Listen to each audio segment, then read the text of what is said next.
So this is the first TFC fight I ever saw. And this was Latvia versus USA, the first time they fought. And this was season 2, fight number 1. So this is the first time the Latvians brought a fight team, and it was the first time the United States brought a fight team. Nice. And Sergey, and so this is the Latvian team. We've seen them before. That guy's got crazy allergy ears or something. Yeah. Unless this guy's ears have been rubbed a lot. Probably. Got a significant amount of blood in his ears right now. Ouch. Yeah. Hopefully there won't be any injuries. Yeah, hopefully. That's a very, very hard thing to do in a 5-on-5 till last man standing. Yeah, okay. Goes for number 3. That's Jody. This is the New York team? Yeah, the New York. Oh boy, he's a big boy. He's a big boy, but he's the coach. Oh, got you. Okay, okay. And we're here to represent USA. Oh, that's pretty good. Yeah. And most of this team is from Ohio.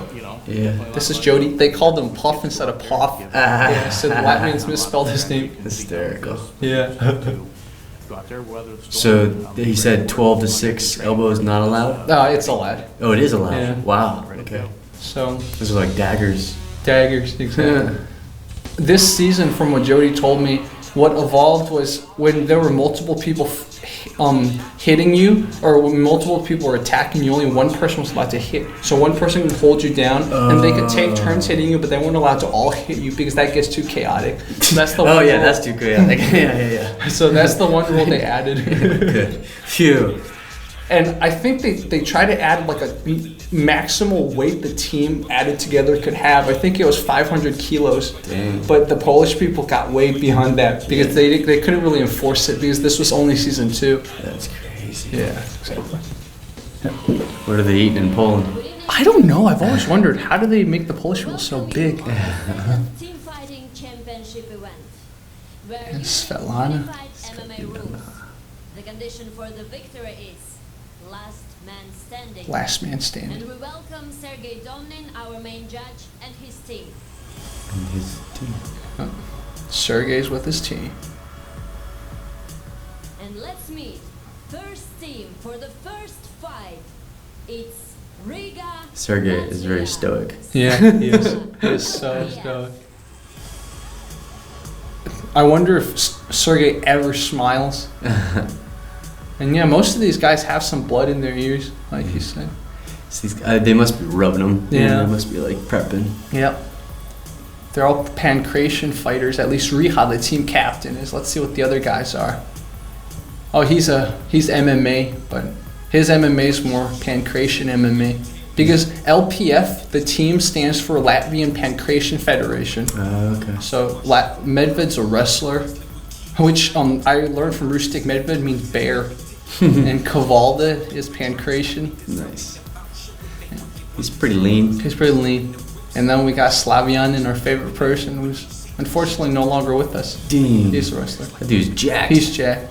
But he's also, I've seen him, he does more MMA than wrestling. So even though he says MMA, he says wrestling, he's more MMA. Okay. Team for the first fight, it's GPG, New York, United States It's of a America. ground and pound? Yeah, GPG stands for Global Proving Ground. Ah. And so from what Jody told me, it was a collaboration between GPG, which is in New Jersey, and Peak Submission, which is in Ohio. So they brought a team together. Gotcha. And then GPG was supposed to do all the promotion, but I think some things didn't work out. I don't know the specifics, but that's why third season, it was Peak Submission instead of GPG. So This MMA guy's fighter. Thin. Yeah. He is thin. Holy smokes. And then this is MMA fighter. MBK. That probably means natural born killer, actually. 22 years Yeah. old. Man, that's young. And this is Whoa. 46, yeah. 46. And he's got a belly. Yeah, and from what Jody told me, he's not part of Peak Submission. He was one of the people that GPG brought in. Ah. So there's going to be some teamwork problems that you can anticipate because of this. And then this is Rhino. I'm supposed to interview him soon. He's humongous. He's a big boy. Yeah. Yeah, we He's- don't want to be hit by him. 187, which is like 6'2". Shake hands, touch gloves. The- Keep the rope. Man, that guy is thin. yeah, the Yeah. Latvians are still so much bigger than the Americans. Judges. just going to be a problem.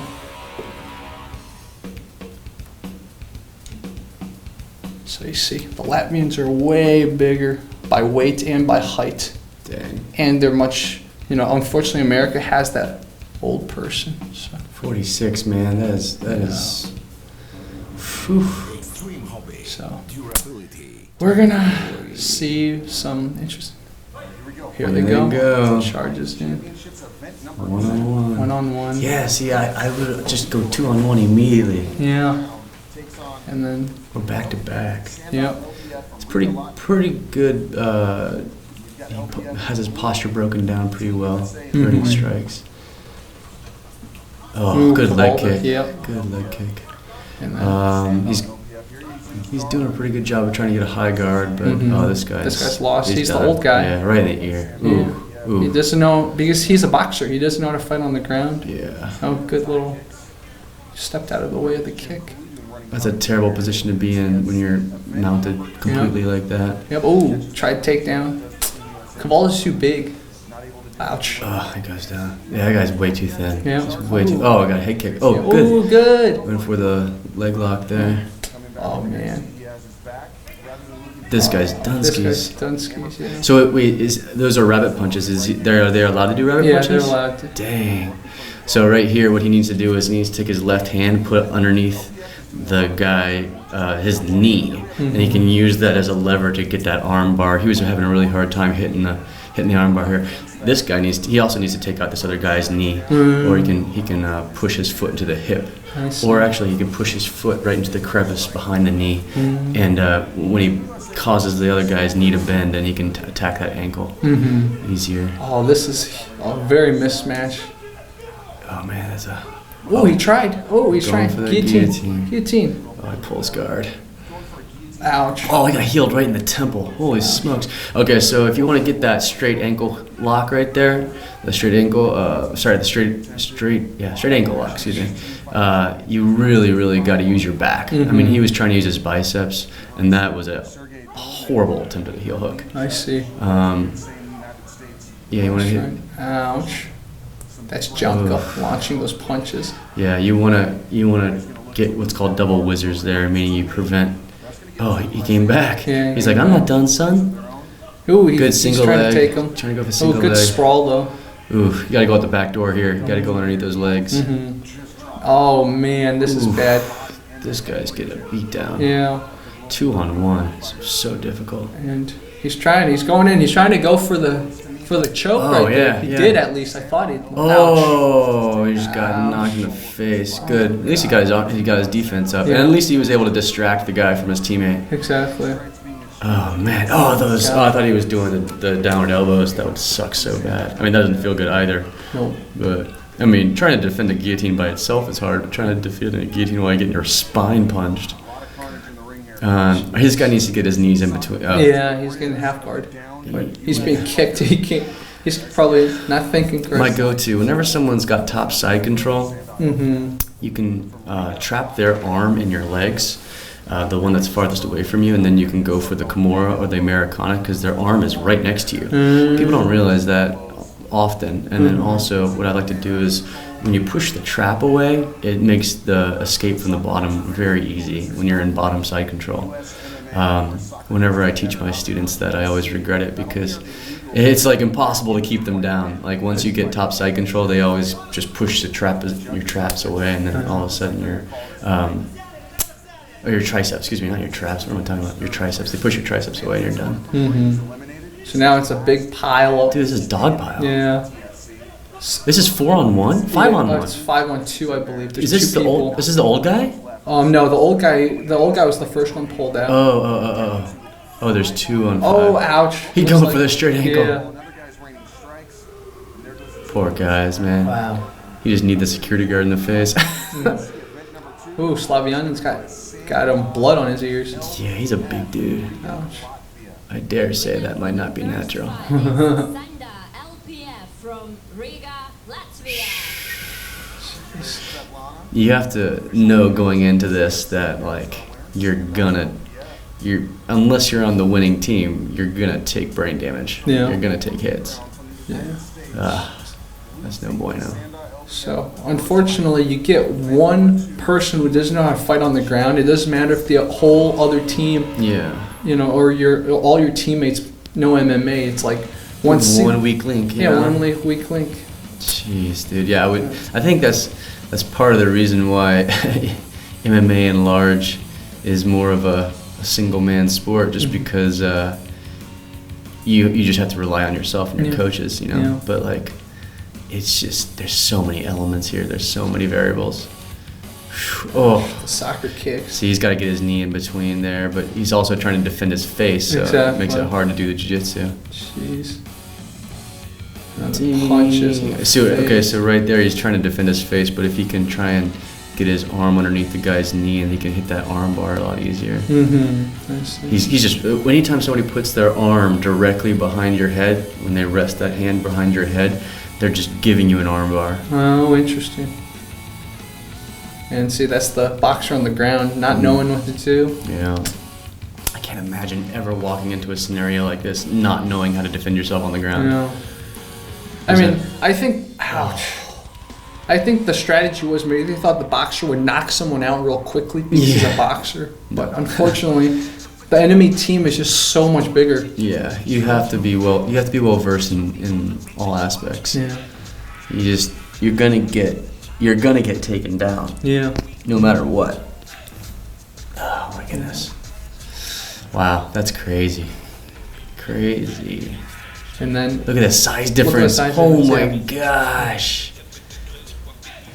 That guy is huge. Slavyanin is so much bigger than Rhino, and Rhino's big. So just can you imagine how big Slavyanin is? Damn. Yeah. How old is he again? 29? Yeah, something like that. Jeez. He kind of looks like Rami Malek a little bit. It's funny. So this is MMA versus Pankration, and it's a big weight difference. Huge weight difference. Yeah, and that's kilograms, remember? That's not pounds. Dang. 63 to 107. That's insane. Yeah. So. Yeah, it's a massive advantage. Yeah. Oh, he tries. This is. Yeah, gotta kick that leg out. Kick it. Oh, don't ever put your head down by people's knees. Mm-hmm. I don't understand it. Don't ever go for single legs and double legs. It's just not worth it. If you're going up against a striker. Just do the judo clinch and hook the ankle and toss them. Makes sense. Just don't put your face by their knees. This is good. He needs to try and kick that knee backwards. Good stand up. Yeah. Excellent job standing up. Actually. But he got hit a wow, little. just a tiny hit too. Yeah. But he was a little off balance anyway. So that does it. Oh man. Rihard did a good job. He did a good job going for this heel hook here, except he didn't know how to finish it for some reason. He goes for the straight ankle here, but he doesn't use his back. What you want to do is you want to figure four, and then you want to leave your ankle underneath their knee. See, right now he's vulnerable to an attack, but what he really needed to do was to figure four his legs and put his leg underneath his opponent's knee to prevent it from being attacked. I see. And then you can do the heel hook no problem. See, he needs to figure four it on the inside of the guy's legs. He's vulnerable to the guy's. He just got heeled in the face. Ouch. See, if he had figured four it the other direction, that wouldn't have happened. Yeah. Interesting. He's not using his back here. It's very strange. It's like he's just pulling on the ankle as opposed to you have to torque like the toes, like it's a fulcrum. You know, you have to like really twist those tendons and rip it out. Almost got it. Yeah. Like it. But then, ouch. Yeah. Oh man. Dude, if someone's healing me like that, I'm ripping your knee out. Sorry. Seriously.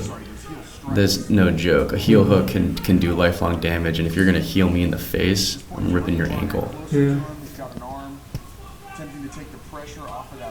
Pretty decent side control here. At least he's trying to fold him up. But the problem is that guy's much more massive. Yeah. Much more massive.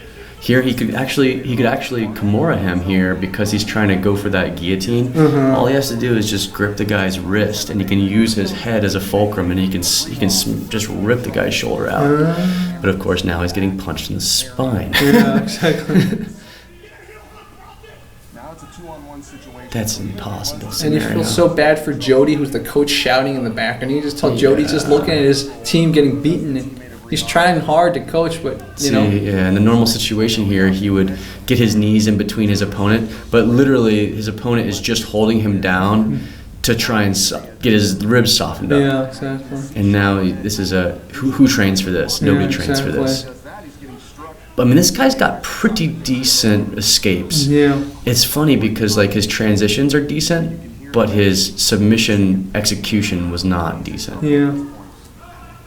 From what Jody tells me, I think this fighter is the submission expert on their team. I mean, like his fluidity was really good in terms of going for that, like how he spins for the leg here. Mm-hmm. Really good job wrapping it up. Mm-hmm. But right here, you know, you got to finish this. Mm-hmm. You're just gonna get kicked in the face. No.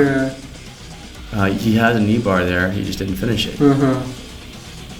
What do you think it was? Do you think he was? That guy just got elbowed right in the. He could have cracked his skull right there. Yeah. That is brutal. Brutal. This MBK versus Janka, which is again huge weight difference. Yeah. So they're clinching. It looks This guy does a really good job of getting his hips lower. I think Yeah. he must be one of the wrestlers because he got his hips real low and wasn't able to get thrown, which is really good. He's got good blocks. Yeah. He's not jittering a whole lot of power in his strikes. Yeah. Good wrestle. Oh, I mean, just as I say that, he gets taken down, but he was doing a good job. The guy's just so much taller than him. The top guy's got the figure four, what we call a lockdown on one of those legs. That not only does it do a good job of controlling, but it just sucks to be in that position because it kind of hurts, and the skin on the back of your calf can get stretched, and it just sucks. Ouch. He's no longer in lockdown, so he's free to get up, which And is then good. he goes over and just kicks. I mean, this guy's fearless. I'm really Yeah. props to this guy, 22 years old, for being a gangster. Fighting such a big person. He just got his clock Yeah. cleaned in there, but he needs to pop that jab and get distance again. Yeah. You know, he's probably tired at this point. Yeah. If I were him, I'd be chopping away at those legs. True. Oh man. And then this is when Jody tells him to pull guard. Yeah, I never. Yeah. Not like this. So not, not like not that. in this fight, Not dude. this You don't. fight. Not when you Yeah. got four other people looking to kick your ass. Yeah. You don't pull guard. Mm-hmm. Arm bar right there. right Just there. you just put your hand directly under the other knee, and then you just wrap that arm up Mm-hmm. and take it home with you. Mm-hmm. I mean, if you're not gonna, the guy's postured so low. Mm-hmm. If you're not gonna arm bar him from there, at least throw up a rubber guard Mm-hmm. and control his posture, and then go for gogoplata, omoplata, or any variety of things. Mm-hmm. And this is when he tries to choke Medved, but Yeah, he man. didn't get his hooks and he didn't have to hip. Yeah, I mean, if you're not gonna get your hooks in like that, what you really want to do is with gable grip, and then just do a straight. You want to do not a carotid choke, but you create a bar with your forearm, and it's just like A tracheo? It's a trach choke, yeah, which takes longer to finish because it's like 8 seconds, but you can pick them up. You can pick up much larger people. That way. Yeah. I've been carotid choked once and it hurts. You're coughing. Oh, the trach afterwards. choke hurts. Yeah, the trach choke. Yeah, That's the what I carotid mean. choke, you can't feel anything. Carotid choke, you're just gone. Yeah, he just because he's pushing the bones into the. Yeah. And I was like, I was coughing. Yeah, I got choked out by a 5'3" black belt. Oh wow. Probably when I was like, I don't know, maybe 2 months in, and I was just so impressed because it was a baseball bat choke from side control. Ouch. And yeah, that's a trach choke that you just never forget. Mm-hmm. Right here. Oh, pretty decent. But the guy's so much Yeah, so taller much than him. taller. It's just not fair. Yeah. I mean, I'm like, props to him for being a warrior, but holy cow. And I'm like, oh, good leg kick. Yeah, I mean, this guy's got decent leg kicks. Yeah. Seems to be kind of Ouch. an ongoing thing here with these signed out LPI fighters, always looking to help out their You can't be dancing around in a time like this. Like Definitely. literally, you gotta just go in. Yeah, go and just hit people. Yeah, like what they're doing now. to the back of the head of the signed out And then- LPI fighter, Ouch, ouch. more focused on the other fighters rather than each other. Yeah, this is. Because he is This guy's so much taller than him. He's gotta get in and close the distance. Yeah, Yeah, he's he's doing a trying. good job here. Tried to wrap him up. You gotta control the hips here. You gotta go for a body lock, and I would probably do an inside leg inside heel hook right there and just try and go down. Throws a sort of a lazy jab out there. Just But this guy's just massive Yeah. compared to him. there's a left-right combo. Ooh, good two, good strike, good. And good. See, he goes in. Oh, he slips though. What was he trying to do? A I choke? think he was trying to knee him from Oh, behind. knee. I see. Backing up, covering up well. This guy needs to do a lead left hook. Yeah. And then Oh, he tried to tuck him brutal. down, but then the guy's Kuvalda sprawled too well. Yeah, And it's over. now it's 2-on-1. It's over. And both of them are ground And then fighters. his arm is trapped underneath there too. Oh man. As we saw earlier, Oh, it's just such a shitty situation. Yep. Sure, man. Ooh, right in the face. In the face. Ow. He says, no, done. Ouch. hammer fists. This reminds me so much of a gang brawl. This fight in particular. I guess because it's just they're both teams are very skilled. He did a great job of trying to get that leg there. It's just that this dude is just very lengthy. Exactly. How do you punch. protect that? Yeah. I don't even know. It'd be so interesting to see what the type of training is for this if they actually do like 3-on-1. That'd be amazing. And this is the fight that you'll see the importance of ground fighting knowledge. When you got a 46-year-old and a 32-year-old here. As the boxer goes in, you see he launched 2 good body shots, but unfortunately that's not enough to take down the bear. Yeah. He does sprawl pretty well though, but then ouch. He got sweeped real Yeah. quick, full mount. Man, now he doesn't know what to man. do. He's just punching up, which is Yeah. not what you want to do. What you really want to do is you want to try and trap an arm. If you can trap an arm, then you can. Anytime you can remove a base, say an arm or a head or a knee, then you can roll in that position. I mean, this guy's giving him his ankle. Yeah, Like yeah. his ankle is fresh there for the picking, but of course, when you're getting your face punched in, you don't think about that type of stuff. Exactly. What he needs to do here is try and go for a knee bar, meaning you roll, but you roll with one of their knees in between your legs. So if he can try and roll again, but look for that leg in between his own legs, then he can go for a knee bar, but it's pretty hard from this position. Yeah. This guy looks like he had the Olympic rings on his legs. Do you see that? Oh, The bear. The bear. Bear's got Olympic rings on his leg. Oh, interesting. Wonder if he's an Olympic wrestler. Ow. That is nuts, dude. Oh yeah, you're right. I just Yeah. saw the Olympic rings too. Here he has his back again, but again fails to get his hooks in. He's got great wrestling. I Yeah. mean, this guy's got is really good control. I would say he's, if he's got the rings on and he's got such great control, there's a chance he was either on the team or at least training with the team. The original one's got 2 good body shots on the Just sweeps him. bear. Yeah. And then this is. So he could have, like, instead of punching him in the face here, because of that position, he can armbar him so easily. When you have that knee elevated, you just wrap their arm and just lean, and you just put a lot of pressure on their elbow, and it's over. But he just wanted to soften him up, I guess. Oof, brutal. Yeah, I think out that kick. Ouch. Yeah. Medved just wanted to have fun. Yeah. You know. There's the 2 big guys. This Slavyanin actually isn't as big weight wise. That's crazy. Which is crazy because Slavyanin looks more. He Yeah. looks so much more massive. I mean, maybe he didn't tell the truth about his weight. I don't know. So it looked like Solana, was his name? Slavyanin. Slavyanin. Yeah. Looked like he was almost going for what's called a can opener. Like when you're in guard, he's so big that the guy can't even wrap his ankles around full guard here. But when somebody has you in that, you just put your hands directly behind their head and you bring their head basically to their chest. And the pressure on the spine causes them to open up their guard. Then you can pass the guard quickly. I mean, his posture is so low. The guy on the bottom here would do really great if he could do a high guard or a rubber guard, but he's not familiar with it, so he's gonna get elbows in the spine. Ouch. Oof, this hurts, dude. Yeah. Ouch. Yeah. Guy's just so big. I can't even imagine getting hit with that. Yeah. And Rhino, it looks like he recovered. Oh, every time he recovers, he gets kicked by another teammate of Slavyanin's. Yeah. I mean, you never put your head on the mat, by the way. Like, at least you took his head up off the mat there. Oh, that's not good. Yeah, Put it back on the mat. Yeah, never put your head on the mat. Because if you get hit, you have no place to recoil. Your head has nowhere to go. So right there, he's just about to take damage. And there he is. He's throwing these. Oh yeah, down elbows. 12-6. You can kill people with those for sure, man. You can crack their skull right open. And also you can compress their spine. You can... My goodness. Yeah, man, that was a one-sided beatdown. It looks like he might have been cut by those downward elbows. Exactly.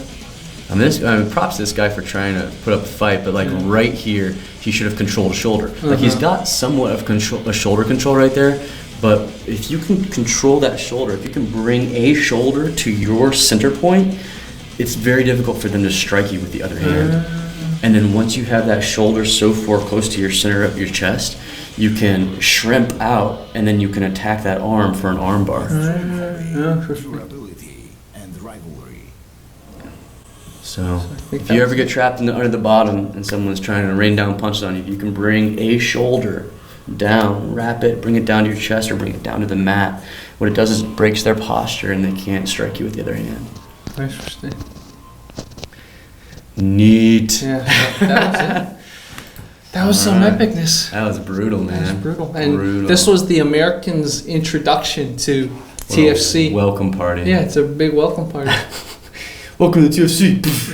Oh my god. And I get what Jody says. If they only brought peak submission people, it might have been better because they had to work with that one guy who was the weakest link, and that guy did not know how to fight on the ground. And unfortunately, I don't know if he knew he was going against the best wrestler on the Latvian team, but that's just what happened. Yeah. So, man, if I was to have a team like this, literally what we would train is you have like a line of 4, and then you got one guy behind the 4, and then these 4 try to grab one of the other team, bring them behind, and then the 3 are in front of the other 2 while the other 2 take on one guy. You know what I mean? It's kind of like how, like riot police, how they move forward. They grab somebody and they pull them behind, and then the other police take care of the person in front of, behind the line or whatever it is. I mean, that seems like it would do better than the freaking mayhem. yeah, exactly. But what do I know? I guess you just have to sort of like, I guess it's going to take like 10 years, 15 years of gym time for them to figure out what the best strategy is. Exactly. I wonder one day maybe they'll actually bring people who are in riot police or some sort of military in here. To train them? Yeah. Or maybe they'll have people who are ex-military fighting in here. Jeez. And let's see if the ex-military, ex-police have different strategies. Yeah. You know what's crazy? Were you the one that was telling me about the ex-military guy who was going through so much trouble to like become non-lethal? No, Because he was, you weren't telling me. Yeah, one of my friends was telling me about a friend of his who was going from military to sport, and the majority of his effort was going from lethality to non-lethality, which is nuts. Yeah. You know, because there you can just like, crack the windpipe and drink and all that stuff. So yeah, craziness, man. My friend, he served in Iraq, and he told me a lot of their training was, there's a lot of throat stomping and all that. So, you wouldn't ever learn that in MMA. No. They wouldn't teach you to stomp someone's throat. I know, dude. It's crazy. Yeah. It's just absolutely nuts how quickly a life can be stopped. Yeah. And, we're so fragile. We're such fragile, squishy creatures. Certain areas. Certain areas, you can hit us many times, but certain areas, we're so fragile. Yeah, man. Yeah. So ladies out there practicing self-defense, look for the squishy spots. Exactly. Eyes. All right. Eyes and nose, ears, groin. Yep. Groin. Yep. This spot right here really hurts. Strike that spot. Right there. Cool, man. So good work. Rob, thank you so much again. For those of you, I'll link to Rob's channel, and then we'll keep training. Keep training. Talk to you guys next time. Juriy's so docile. He's a little under the weather. Yeah. All right, man.